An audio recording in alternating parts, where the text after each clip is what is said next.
Hello students, welcome to BSTC Gurukul.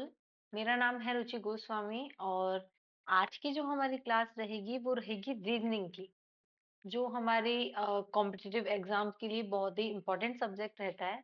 तो उसकी जो आज हमारी है वो फर्स्ट क्लास रहने वाली है और उसमें आज हमारा टॉपिक जो रहेगा उसका नाम है ब्लड रिलेशन, जो कि बहुत ही इम्पोर्टेंट टॉपिक होता है और सारे कॉम्पिटिटिव एग्जाम्स में वो इम्पोर्टेंट रहता है।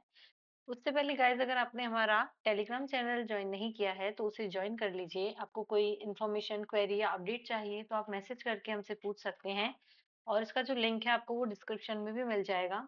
आपको कोई क्वेरी हो आप मैसेज करके पूछ सकते हैं।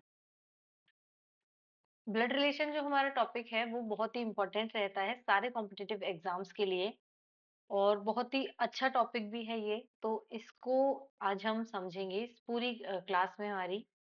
तो इसका देखिए गाइस, जो ये बेसिक होता है कि इसमें जो ब्लड रिलेशन जो है वो 5 जनरेशन पर डिपेंड करता है। 5 जनरेशन पर। पहली इसकी जो जनरेशन हम समझते हैं, फर्स्ट जनरेशन जो होती है वो होती है दादा दादी और नाना नानी की।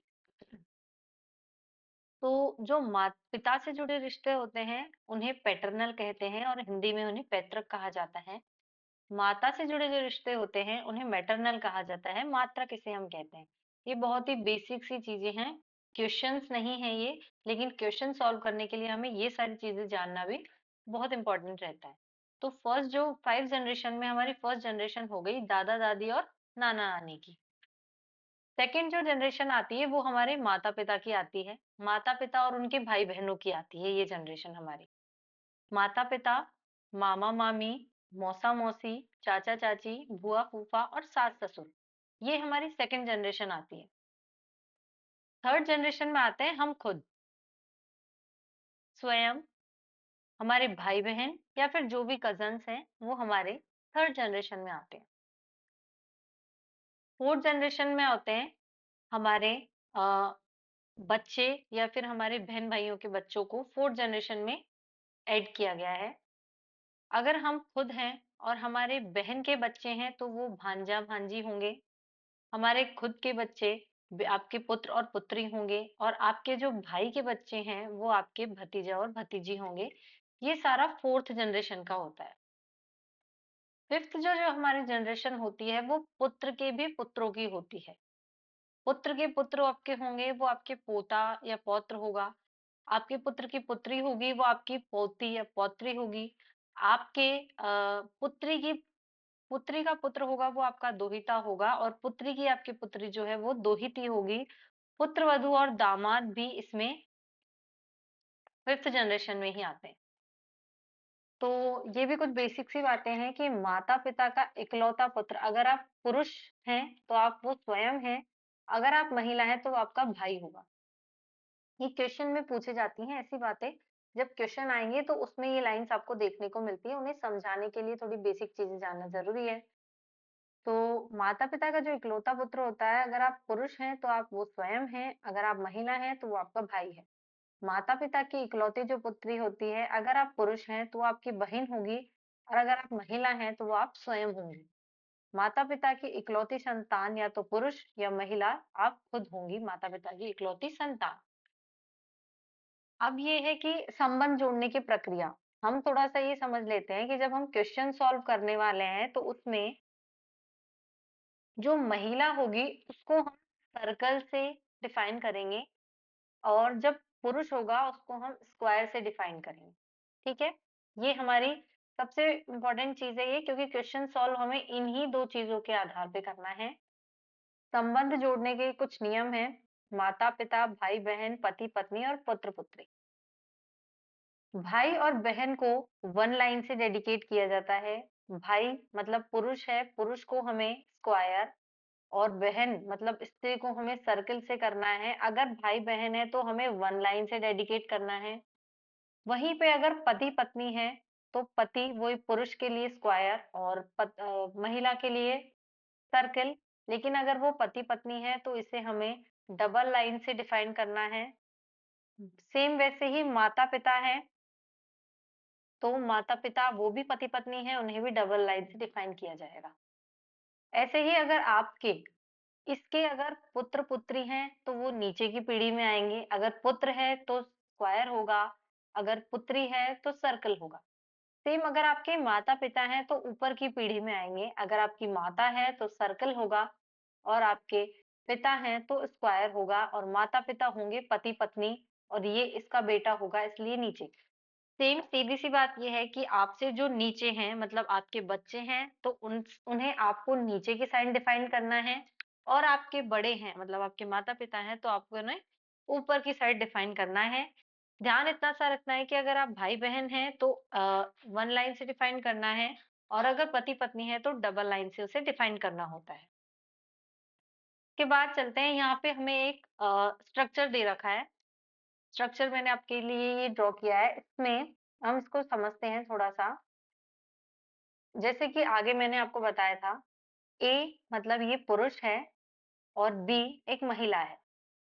अब ये दोनों बराबर की पीढ़ी में हैं, इसका मतलब ये भाई बहन है, और भाई बहन हमने वन लाइन से डिफाइन किया था। ये नीचे अगर होता तो ये इसका पुत्र या पुत्री होता, ऊपर होता तो माता या पिता होता। बराबर में ये इसके है मतलब इसी की पीढ़ी का है तो ये का भाई या बहन है क्योंकि हमने यहाँ सर्कल से इसको डिफाइन कर रखा है। ऊपर की पीढ़ी में है मतलब इसके माता या पिता में से होगा। स्क्वायर से डिफाइंड है, इसका मतलब बी के पिता हो गए सी। सी की जो सर्किल है इसका मतलब महिला है। सी की जो पत्नी है क्योंकि डबल लाइन से डिफाइंड है वो डी होगी। डी के बराबर में है जो भाई या बहन होगा, स्क्वायर से डिफाइंड है, इसका मतलब इसका भाई है। ई के ऊपर मतलब ई के जो माता या पिता हैं वो जी होगा जो कि माता है क्योंकि सर्कल से हमने डिफाइन कर रखा है। के बाद में ई की पत्नी, क्योंकि सर्कल है और डबल लाइन से डिफाइंड है तो एफ जो है वो ई की पत्नी हो गई। एफ का जो बेटा है, बेटा इसलिए नीचे की पीढ़ी में है, स्क्वायर से इसे डिफाइन कर रखा है तो एफ का बेटा एच हो जाएगा। और एच के बराबर में है उसकी पत्नी क्योंकि डबल लाइन से डिफाइन कर रखा है, सर्कल यहाँ पे हमने ड्रॉ कर रखा है तो एच की जो पत्नी होगी वो आई होगी। अब इसके बेसिस पे आगे कुछ एक क्वेश्चंस है।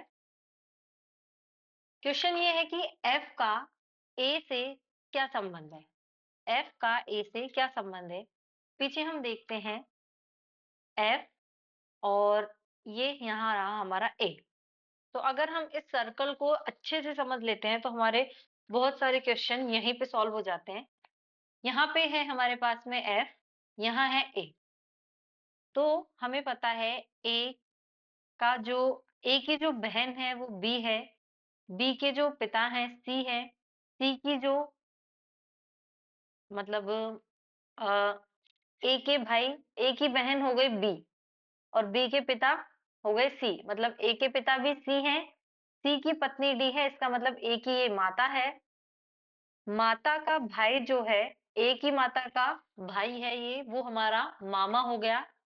और मामा की जो पत्नी होती है वो हमारी मामी होती है, तो एफ यहाँ पे मामी होगी और ए यहाँ पे भांजा। स्क्वायर है इसलिए भांजा होगा, तो यहाँ पे एफ हमारी मामी हो गई और ए हमारा भांजा हो गया। अब यहाँ आता है कि हमें आंसर कौन सा देना है। अगर दोनों पूछे गए हैं तो हम दोनों का आंसर देंगे, लेकिन इसके पास में हमारा एक नोट है कि अगर क्वेश्चन में का या से दोनों शब्द आते हैं तो हमें आंसर उसका देना है जिसके साथ में का जुड़ा हुआ होता है, उसका हमें आंसर देना है। ठीक है, जिस व्यक्ति के साथ में का जुड़ा हुआ है उसका हमें आंसर देना होता है। तो इसमें पूछा है एफ का ए से क्या संबंध है। अभी तो हम यहाँ क्वेश्चन सॉल्व कर रहे हैं, हमारी क्लास चल रही है इसलिए हमने आपको दोनों समझा दिए हैं। लेकिन जब आपको आंसर देना होगा उसमें सिर्फ आपको मामी भांजी और इसके अलावा दो ऑप्शन और दिए होंगे, उसमें आपको मामी और भांजी में से एक ही सेलेक्ट करना होगा, और वो ही सेलेक्ट करना होगा जिसके आगे का जुड़ा है। अगर आपने भांजा आप अगर सेलेक्ट कर देते हैं तो आपका आंसर सही होते होते हुए भी गलत हो जाएगा, क्योंकि यहाँ पे आंसर हमें एफ का देना है क्योंकि एफ के साथ में का जुड़ा हुआ है, और एफ का जो हमने आंसर डिफाइन किया है उसका है मामी, जो एफ है वो मामी है। उसके बाद में सेकंड हमारे पास क्वेश्चन है, डी से आई का क्या संबंध है? ये है हमारा डी, यहाँ है हमारे पास आई। तो अगर हम इसको थोड़ा-सा साइड कर देते हैं 1 मिनट के लिए, इस लाइन को, सिर्फ इतना अगर हम पढ़ते हैं, तो डी का जो भाई है और डी का आई से संबंध पूछा है, तो डी का भाई हो गया ई, ई की पत्नी एफ, मतलब डी की जो भाभी है वो एफ हो गई, और भाभी का जो लड़का होता है वो भतीजा कहा जाता है, और भतीजे की जो वाइफ होती है उसे भतीजा बहू, मतलब डी तो यहाँ पे सास कहलाएगी, सास। आंसर हमें भुआ सास भी हो सकता है, और अगर ऑप्शन में अगर खाली सास है तो वो भी इसका आंसर हो सकता है, और जो आई है वो हमारी पुत्रवधू कहलाएगी, या तो भुआ या सास या पुत्रवधू। ठीक है, तो ये इसका आंसर होगा। इसमें पूछा है डी से आई का क्या संबंध है। यहाँ हमने सिर्फ का के लिए पढ़ा था, आई का पूछा गया है तो हमारा जो आंसर होगा वो पुत्रवधू आंसर होगा, क्योंकि आई के साथ में का जुड़ा हुआ है। थर्ड हमारा इसका है क्वेश्चन, बी जी से किस प्रकार संबंधित है। अगर हम पीछे डायग्राम में चलते हैं तो पूछा गया है बी, यहाँ बी है, जी किस प्रकार संबंधित है। तो बी के जो पिता हैं और इनकी पत्नी हो गई डी, मतलब बी की जो माता हो गई डी हो गई, बी के जो मामा हो गए वो ई हो गए, और मामा के जो हमारे माता या पिता होते हैं वो हमारे नाना या नानी होते हैं। यहाँ पे हमने इसे सर्कल से ड्रॉ कर रखा है, तो ये जो बी है वो नातिन हो जाएगी क्योंकि सर्कल है, और यहाँ हमारी ये नानी हो जाएगी। तो इसमें पूछा गया है हमारा बी जी से किस प्रकार संबंधित है। अब इसमें एक थोड़ा-सा अलग नोट हमें ध्यान रखना है कि जिस भी क्वेश्चन में अकेला या तो से या का या फिर की आता है, तो हमें आंसर उसका देना है जिसका नाम प्रश्न में पहले आया है। मतलब जो नाम पहले पूछा गया है उसका हमें आंसर देना है, अगर अकेला से, का या की आता है तो। अगर का और से दोनों होते हैं तो हमने लास्ट में पढ़ा था कि का के साथ वाले वर्ड का हमें आंसर देना है। यहाँ पे ओनली से दे रखा है तो वो आंसर होगा जो क्वेश्चन में पहले नंबर पे है। तो यहाँ बी है, तो आंसर जो हमारा होगा वो दोहिता, नातिन या नातिन, ये हमारा ये इसका आंसर होगा, क्योंकि वहां पे सर्कल से हमने डिफाइन कर रखा है। अगर स्क्वायर से हम डिफाइन करते तो इनमें से हमारा कुछ आंसर होता। जी जो है वो हमारी नानी है, समझने के लिए हमने यहाँ पे आपको दोनों आंसर दे रखे हैं। अदरवाइज आपको ऑप्शन में, एग्जाम में ऑप्शन के अकॉर्डिंग ही आपको आंसर देना है। इसका जो रियल आंसर होगा वो नातिन ही होगा। का फोर्थ जो है हमारे पास में क्वेश्चन है, डी एफ का क्या लगता है या क्या लगती है। पीछे अगर हम चलते हैं तो डी, यहाँ हमारा डी है और ये हमारा एफ है। डी जो लगेगी, डी का जो भाई है वो ई है, और ई की जो पत्नी है वो एफ है। तो भाई की जो पत्नी होती है वो हमारी भाभी होती है, तो एफ तो भाभी हो जाएगी, और डी हमारी ननद यहाँ पे कहलाएंगी।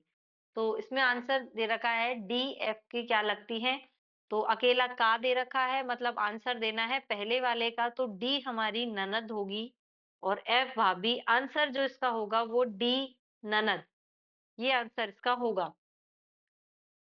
आगे हम चलते हैं, हमारे पास में क्वेश्चन है, सी व जी में क्या संबंध है। हमने 3 नोट यहाँ पे पढ़े अभी तक। तीसरा जो हमारा एक पहला नोट था हमारा कि अगर का और से दोनों अगर आते हैं, ये हमारा रहा, का और से दोनों आते हैं तो आंसर देना है का, जिसके साथ का जुड़ा हुआ है। अगर खाली अकेला से, का या की आता है तो आंसर देना है पहले वाले का, क्वेश्चन में जो पहले है। अगर क्वेश्चन में व, तथा और इस टाइप के अगर वर्ड आते हैं, इस टाइप के अगर वर्ड हमसे क्वेश्चन में आते हैं, तो हमें दोनों का ही संबंध जोड़ के बताना है। इस वाले जो नोट में, इसमें हमें दोनों के संबंध बताने हैं, बाकी पिछले में हमें एक ही आंसर देना है। तो ये क्वेश्चन है हमारा, सी व जी में क्या संबंध है। पीछे हम चलते हैं, ये हो है हमारे पास में सी और यहाँ है जी। तो सी की जो पत्नी है वो डी है और डी का जो हमारे पास में भाई है वो ई है और ई के जो पिता हैं वो जी हैं, माता। सर्कल से डिफाइंड है इसलिए ये माता होगी। तो ये दोनों भाई-बहन हैं डी और ई और जो ई की माता है वही डी की माता कहलाएगी और डी की जो माता है वो सी की सास कहलाएँगी। मतलब सी जो है वो दामाद होगा और जी जो है वो हमारा सास होगी। दामाद और सास का यहाँ पे हमारे पास में सास और दामाद इसका आंसर होगा। क्वेश्चन नंबर 6 अगर हम पढ़ते हैं तो ए तथा आई में क्या संबंध है? ए और आई। ए हमारा यहाँ है और आई हमारा सबसे लास्ट में है। अब बहुत सारा यहाँ पे हमें देखना पड़ेगा कि कौन किसका क्या लगता है। तो ए का भाई, ए की बहन हो गई बी, बी के पिता हो गए सी, मतलब ए के जो पिता हैं वो भी सी हैं, ए की माता हो गई डी, ए के मामा कहलाएँगे डी का भाई ई, ई की जो पत्नी होगी वो हमारी मामी होगी, ए की मामी होगी। मामा का जो लड़का होता है वो अ, भाई कहलाता है, मामा का लड़का कज़न भाई और उसकी जो पत्नी होती है वो होती है भाभी। ए का आई से संबंध है, देवर भाभी का यहाँ पे संबंध होगा क्योंकि ए को स्क्वायर से डिफाइन कर रखा है और उसकी पत्नी भी आई है, तो देवर भाभी का यहाँ हमारे पास में आंसर होगा। तो इस तरह के ये कुछ बेसिक से क्वेश्चन हैं, जो हमें नोट के अकॉर्डिंग ध्यान रखने हैं कि अगर इस टाइप के क्वेश्चन में आंसर देते टाइम भी काफ़ी गलती हो जाती है, जो क्वेश्चन सही होते-होते भी हम उसे गलत कर देते हैं। इन नोट का ज़्यादा से ज़्यादा ध्यान रखना है कि कौन से क्वेश्चन में पूछा क्या गया है, अकेला से है, का है, की है या फिर व तथा और है या फिर से और का दोनों हैं, तो उस टाइप से हमें यहाँ पे आंसर देना होता है। अब जो एग्ज़ाम है हमारे कॉम्पिटिटिव उसमें हमसे 2 टाइप के क्वेश्चन्स पूछे जाते हैं। उसमें हम फर्स्ट टाइप की बात कर लेते हैं। पहला जो टाइप आता है वो उसमें पूछा जाता है परिचय करना या फिर करवाना। इस टाइप के क्वेश्चंस हमने पूछे जाते हैं जैसे मोहन ने सोहन को परिचय देते हुए कहा, इस टाइप के क्वेश्चन। तो इससे पहले हमें ये ध्यान रखना है कि जो मेरे शब्द जहाँ होता है, का मतलब वो कहने वाला है और तुम्हारे शब्द जहाँ क्वेश्चन में आएगा इसका मतलब वो सुनने वाला है। एग्जाम्पल 1 से हम इसको समझते हैं। मोहन ने सोहन को परिचय देते हुए कहा कि मैं तुम्हारे, तुम्हारे मतलब कौन है? सुनने वाला। मतलब मोहन ने कहा सोहन को परिचय देते हुए कहा, मतलब कौन सुन रहा है यहाँ पे? सोहन। मतलब तुम्हारे कौन है यहाँ पे? सोहन। सोहन यहाँ इस तरह से ये हमारे क्वेश्चन समझ में आएँगे, नहीं तो ये मेरे और तुम्हारे में बहुत कन्फ्यूज़न क्रिएट हो जाता है। ये हो गया सोहन। तुम्हारे पिता की पत्नी मतलब सोहन के पिता की पत्नी। यहाँ हम अगर ड्रॉ करते हैं तो ये हमारे पास में सोहन है। सोहन पुरुष है इसलिए हमें स्क्वायर से डिफाइन करना है। सोहन के पिता मतलब ऊपर की पीढ़ी में होगा और पिता है इसका मतलब स्क्वायर से डिफाइन करना है। सोहन के पिता की पत्नी, पत्नी को हम डबल लाइन से करते हैं और वो महिला है इसलिए स्क्वायर से हमें सर्किल से हमें डिफाइन करना है। पत्नी की माता, इनकी जो माता होगी वो भी हमें सर्किल से डिफाइन करनी है। माता का पुत्र, अब ये माता का पुत्र जो है वो इसका भाई होगा। पिता की पिता की पत्नी की माता का जो पुत्र है वो कौन है? मोहन है। वो है मोहन। तो सोहन मोहन का क्या लगता है? ये इसके पिताजी हैं, ये इसकी माताजी है। माताजी का भाई हमारा मामा होता है। तो जो मोहन है वो तो हमारे मामा होंगे और जो सोहन है वो भांजा होगा। क्वेश्चन में हमसे पूछा गया है सोहन मोहन का क्या लगता है? तो आंसर इसमें हमारा होगा, हमने पढ़ा था अगर अकेला का, की और से आता है तो आंसर हमें उसका देना है जो क्वेश्चन में पहले नाम दिया गया है। मतलब हमें आंसर में सोहन, सोहन भांजा होगा, ये हमारा आंसर होगा। इस टाइप का डायग्राम ड्रॉ करके आप इसके आंसर इजीली निकाल सकते हैं। ये सबसे इजी तरीका होता है ब्लड रिलेशन सॉल्व करने का। एक क्वेश्चन है हमारे पास में है कि मनीष ने हरीश को परिचय देते हुए कहा, तुम मेरे। मेरे का मतलब आ जाता है हमारे पास में कहने वाला, और कहने वाला कौन है यहाँ पे? मनीष। मनीष ने हरीश को परिचय देते हुए कहा, मतलब मनीष ने कहा। मनीष हमारे पास में, यहाँ हम डायग्राम ड्रॉ करते हैं। ये है मनीष, और ये एक पुरुष है, इसलिए हमको स्क्वायर से इसे डिफाइन करना है।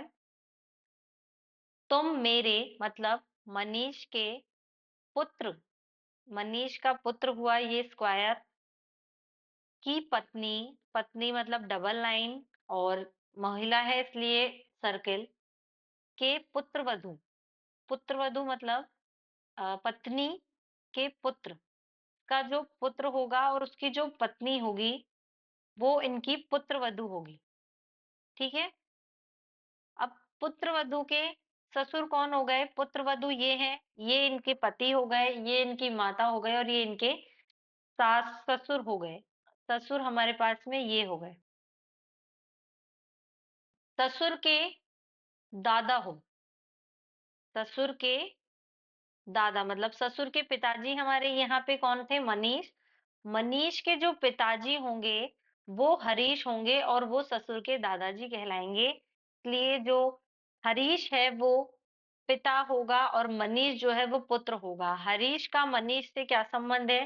क्वेश्चन में हमसे पूछा गया है हरीश का, मतलब जिसके साथ का जुड़ा है, हमें उसका आंसर देना है। इसका आंसर होगा हरीश जो है वो पिता होगा मनीष का।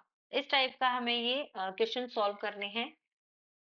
अगला हमारे पास एग्जाम्पल है, पंकज ने अंकिता को परिचय देते हुए कहा, तुम मेरे। मेरे मतलब कहने वाला है पंकज।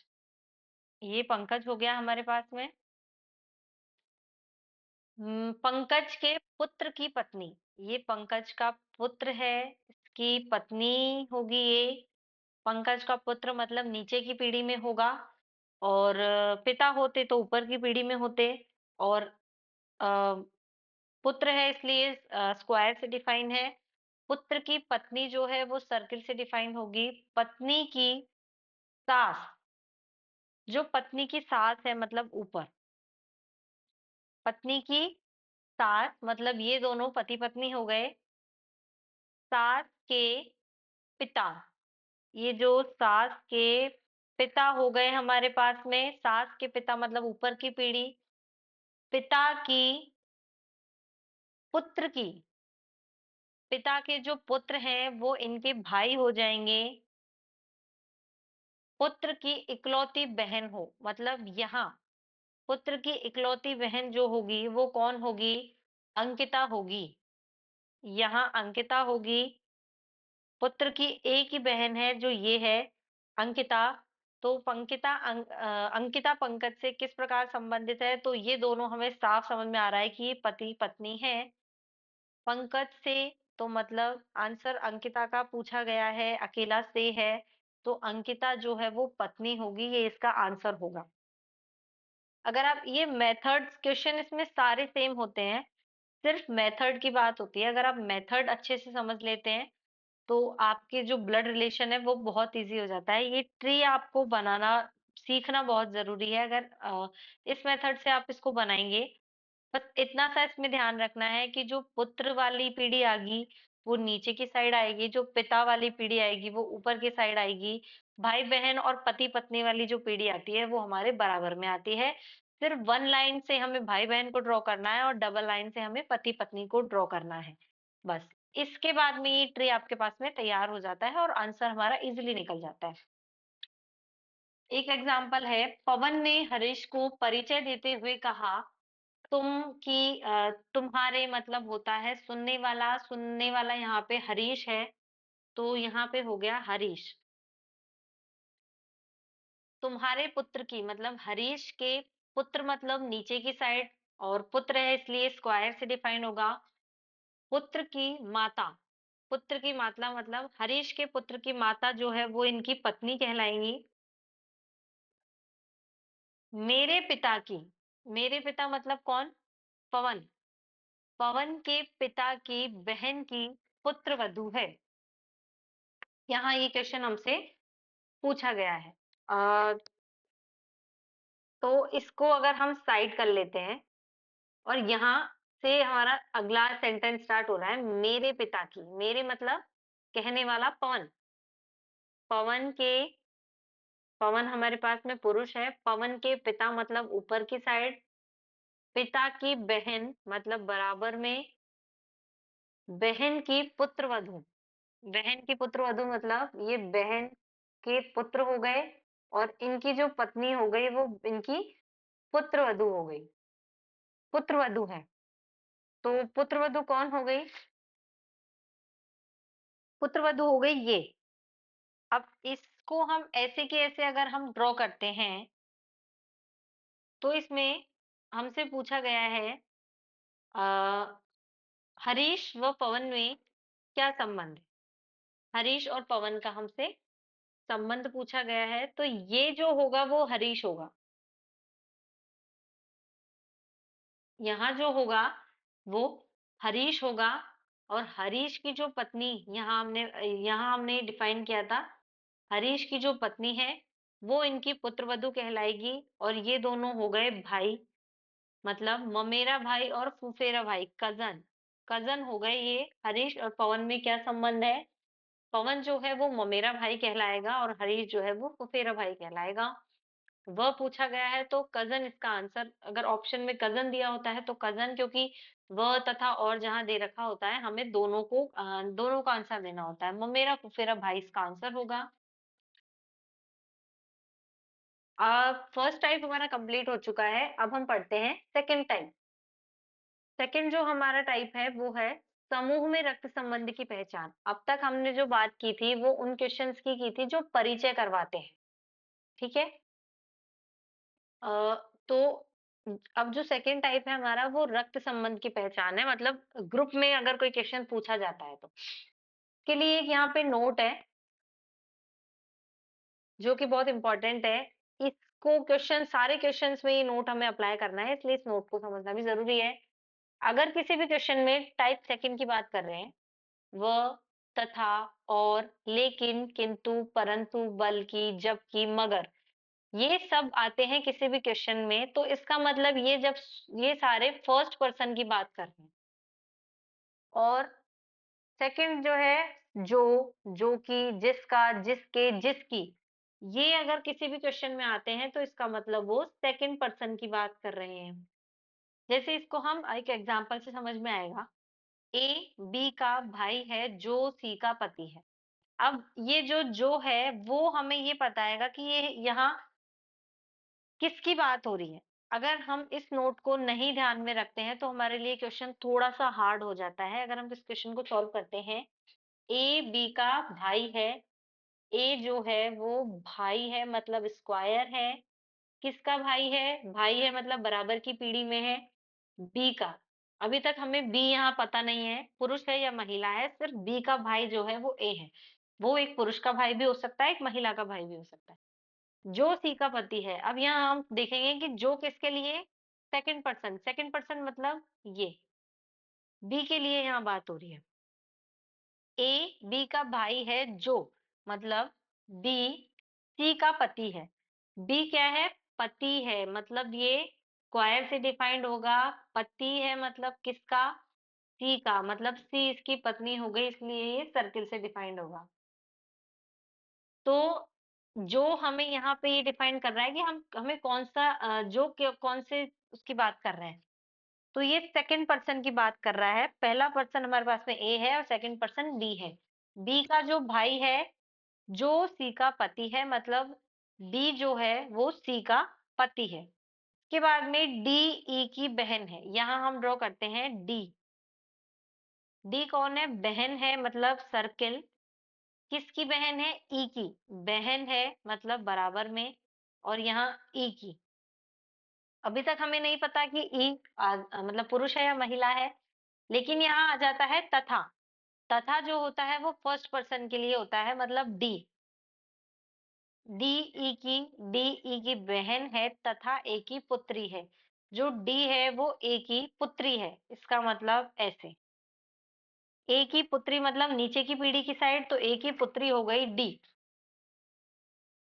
अब यहाँ हमसे पूछा गया है कि सी ई से किस प्रकार संबंधित है। यहाँ पे सबसे पहले तो हम क्वेश्चन में देख लेते हैं, अकेला से है, इसका मतलब आंसर हमें देना है सी का, क्योंकि सी क्वेश्चन में पहले है। सी ई से किस प्रकार संबंधित है, ये हमारा सी है और ये ई है। तो ये दोनों भाई बहन है, इनकी माता, इनके जो पिता हैं वो इनके ई के भी पिता हैं, मतलब ई के माता, ये ई के पिता हैं, ए की पुत्री है। तो ये पिता हो गए हम ई के, एक ए जो है वो ई के पिता हो गए, बी जो है वो ई के चाचा हो गए, ए के जो भाई हो गए वो ई के चाचा, और ये जो उनकी पत्नी हो गई वो चाची। मतलब सी जो है वो चाची है, और ई का हमारे पास में यहाँ पता नहीं है कि ये सर्किल है या स्क्वायर है, इसलिए भतीजा या भतीजी में से इसका आंसर हो सकता है। सी का हमें यहाँ पे आंसर देना है, चाची इसका आंसर रहेगा। अगला क्वेश्चन हमारे पास में है, पी क्यू के पुत्र की माता है। पी कौन है? पी यहाँ पे है माता, किसकी? क्यू के पुत्र की, मतलब जो क्यू है वो इनके पति होंगे। क्यू के पुत्र की माता होगी पी। जो एस का भाई है, जो मतलब सेकंड पर्सन के लिए यूज हुआ है, जो क्यू है वो एस का यहाँ पे हमारे पास में भाई है। अभी तक हमें एस का नहीं पता। आर टी के इकलौते पुत्र की पुत्री है। यहाँ हम डिफाइन करते हैं, जो आर है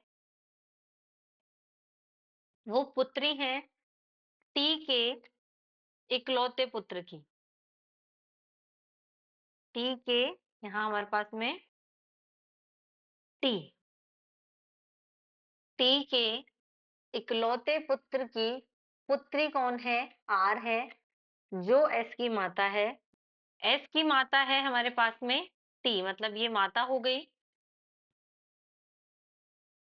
उसके बाद में हमसे पूछा गया है कि पी क्यू के पुत्र की माता है, जो एस का भाई है, ये एस का भाई हो गया। और आर टी के इकलौते पुत्र की पुत्री है, जो एस की माता है। टी के ये इनके भाई हैं, तो जो आर है वो इनकी पुत्री होगी।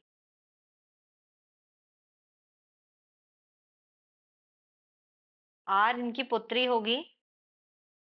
अब ये यहाँ पे महिला होंगी, क्यों? क्योंकि इनकी टी के एक ही इकलौते पुत्र की बात हुई है, इसका मतलब ये इनकी जो बेटी होगी। एस का पी से यहाँ पे संबंध पूछा गया है, तो का वाला हमें आंसर देना है, जिसमें का और से दोनों होते हैं। तो एस का पूछा गया है, एस जो है हमारी वो होंगी पी से। पी जो है, हाँ ये पत्नी है, तो पी होंगी भाभी, और एस जो होंगी वो ननद कहलाएंगी। तो एस का जो हमारे पास में आंसर होगा वो ननद का होगा। एस जो होंगी वो यहाँ ननद कहलाएंगी, और पी जो होंगी वो भाभी कहलाएंगी। सेकंड हमारा है इसमें, टी का पी से क्या संबंध है? टी का पी से संबंध पूछा गया है। हाँ, तो पी के पति होंगे, क्यों? क्योंकि जो बहन है वो एस है, और इनकी माता मतलब सास का, जो टी है वो सास होंगी, और पी जो है वो बहू कहलाएंगी उनकी। आंसर हमें टी का देना है, तो जो टी होगी वो सास होगी। उसके बाद में थर्ड हमसे पूछा गया है, एस का आर से क्या संबंध है? एस का आर से, जो एस जो होंगी पिता की बहन मतलब बुआ, जो एस जो है वो बुआ होंगी, और आर भतीजी होगी। का वाला हमें आंसर देना है, तो जो एस होगी वो हमारी बुआ कहलाएंगी। जो वो हमारी एस है वो हमारी बुआ कहलाएंगी, बुआ इसका आंसर होगा। तो ये थी आज की हमारी रीजनिंग की क्लास, जिसमें हमने ब्लड रिलेशन के मेथड्स को सीखा। क्वेश्चन सारे इसी टाइप्स के होते हैं, सिर्फ मेथड्स हमें अगर एक बार आ जाता है तो हमें सारे क्वेश्चन हमारे इजी हो जाते हैं।